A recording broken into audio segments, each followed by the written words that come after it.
ছাড়বো না, আমি কাউকে ছাড়ি না, আমি তোমাকে ছাড়বো না। 2 মিনিট ধরে ভিডিওতে আমি ফোন ধরে থ মেরে গেলাম। একটা দেশের প্রধানমন্ত্রী গান গেয়ে, মানে ইট ইজ স্পাইন চিলিং।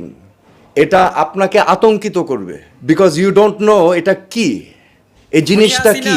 গান গেয়ে বলছে আমি তোমাকে ছাড়বো না, আমি কাউকে ছাড়ি না। Okay, so that means you have to understand. দেখেন, বাংলাদেশের ইতিহাসে কেউ কোনোদিন পদত্যাগ করেনি।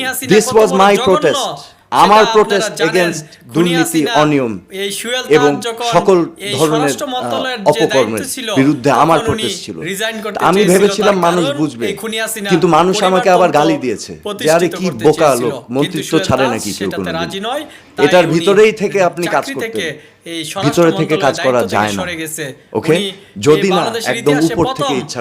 যে একটি বড় দায়িত্ব পেয়ে উনি রিজাইন করেছে, এবং রিজাইন করার যে লেটারটা এই খুনি হাসিনার কাছে দেওয়ার জন্য গেছিল, তখন খুনি হাসিনা সুয়েল তাজকে গান শোনালো, আমি তোমাকে যেতে দিব না, আমি যাকে ধরি তাকে ছাড়ি না।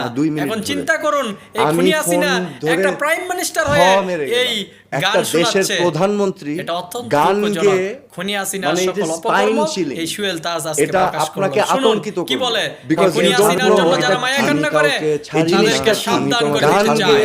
আর গোপালগঞ্জ, সেটা কি ভারতের একটি অঙ্গরাজ্য হয়ে গেছে? এই গোপালগঞ্জে অবশ্যই চিরুনি অভিযান চালাতে হবে।